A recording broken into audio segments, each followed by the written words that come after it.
This is the Horse Radio Network. This is episode 251 of Horse Tip Daily, a different horse tip, a different equine topic, a different equestrian expert every day. Horse Tip Daily brings the world of equine knowledge to you one day at a time. Today's tip is sponsored by FeedXL. You can find them at feedxl.com. Enjoy today's tip.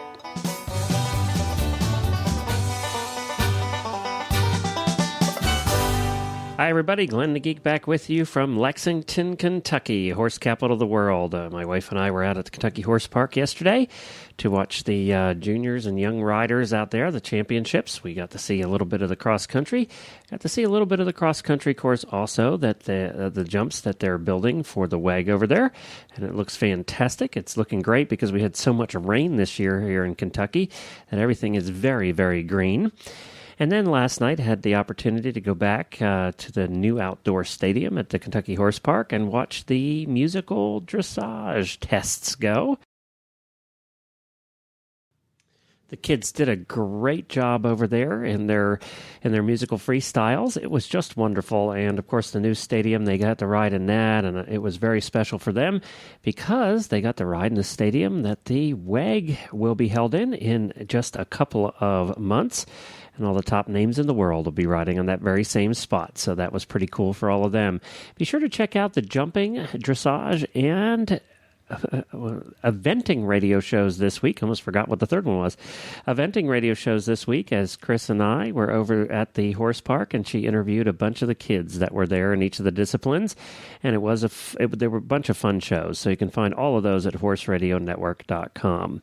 Well, today we have back with us Dr. Nerida Richards. Dr. Richards is from a company called FeedXL, who is one of our newest sponsors, but she's also a doctor of nutrition and gives us some tips based on nutrition and does a terrific job. It's always fun to have her on, and you learn so much when she's on. So this is one of her continuing series of tips on nutrition.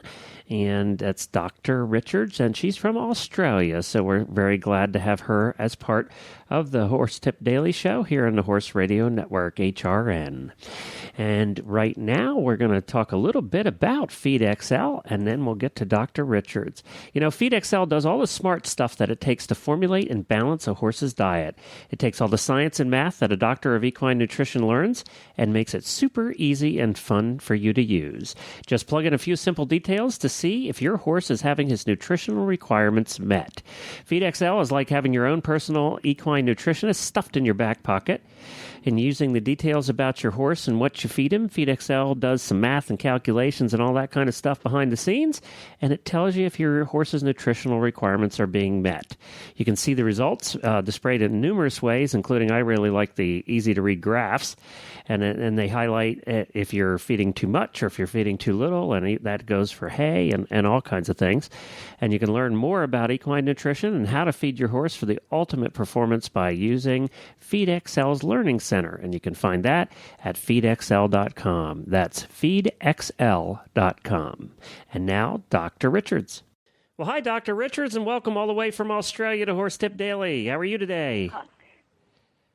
Hi, Glenn. It's great to be back here with you. I'm great, thank you. Yeah, we had you on there last week talking about our new sponsor, FeedXL, and you work with them, and of course, you are a doctor of nutrition. Is that correct?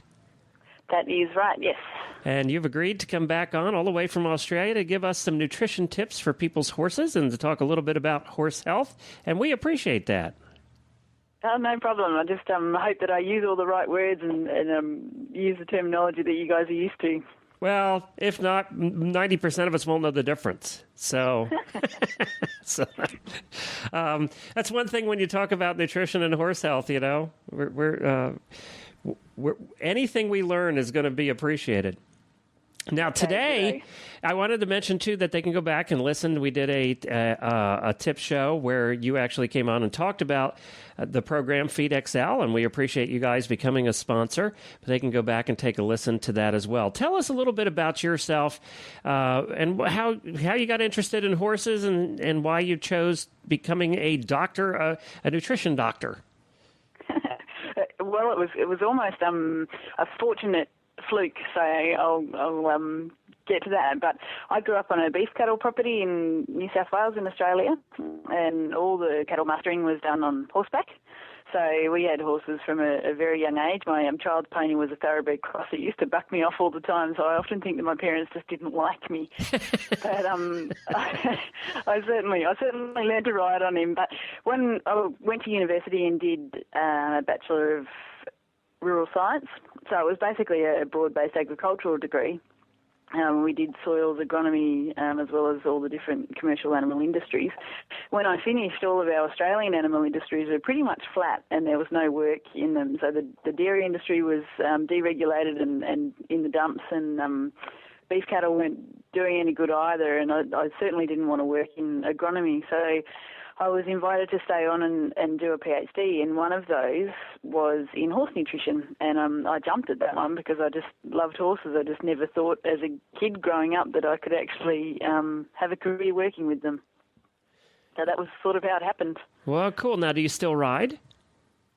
I do. I don't get much of a chance at the moment. I've got a little, almost 12-month-old girl now, so I don't get a lot of chance to get out. But yeah, any chance I do get, I certainly love riders still.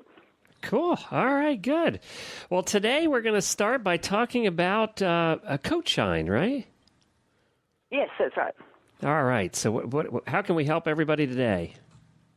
Okay, so coat shine. The first thing I guess you need to keep in mind when you're trying to get your horse's coat shiny is that you have to build on a good foundation, and that is always, for us, a balanced diet. So you have to make sure that all your main nutrients, things like protein, minerals like copper and zinc, and vitamins, and particularly vitamins like vitamin A, are all met in your horse's diet.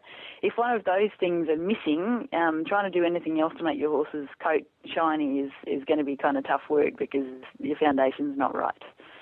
So the second, and of course I would say the easiest way to get your horse's diet balanced is to use feed AFL. It just makes it really easy to see if you're meeting all your horse's requirements. I hope I'm allowed to say that. The second step to getting a shiny coat is to add some oils to the diet. They're a really good way to get your horse's coat shiny, and oftentimes if your horse's coat is not shiny and the horse is on a balanced diet, it's because there are some oils missing from the diet, and this may be because you're feeding, say, in winter when you don't have any access to fresh pasture, if you're feeding just conserved hay. Some of the oil quality in the hay does drop during the process of making the hay.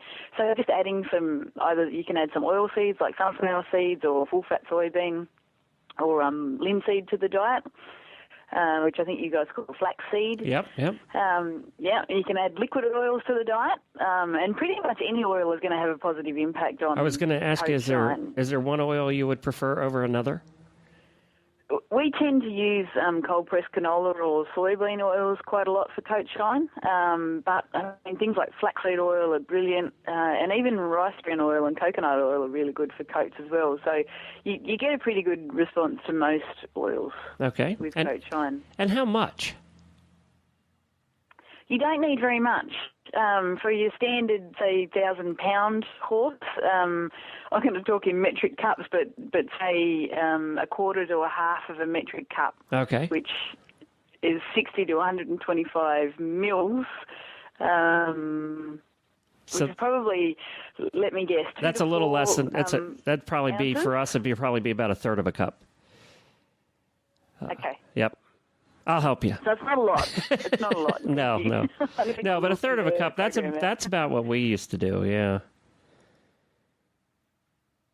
So what else can they do beside the oil, or is that the main thing here? Okay, so your oils are going to give you a really good shine, provided that you're feeding them on top of a balanced diet. Now, some people also want to darken their horse's coat, and if you want to darken your horse's coat, your horse obviously has to have the genetics to go a darker colour. You can't turn a light bay into a dark bay by feeding it something, unless it's got. So you can't just give it. You can't just give it dark chocolate and expect to have its coat turn dark chocolate. No. No. Although. Wouldn't that be nice? Let's just say no. Wish that worked for us. Well, yeah. So things like molasses will often make a horse's coat go dark, and is that right? Palomino. people say, sorry? Is that right? Is that correct?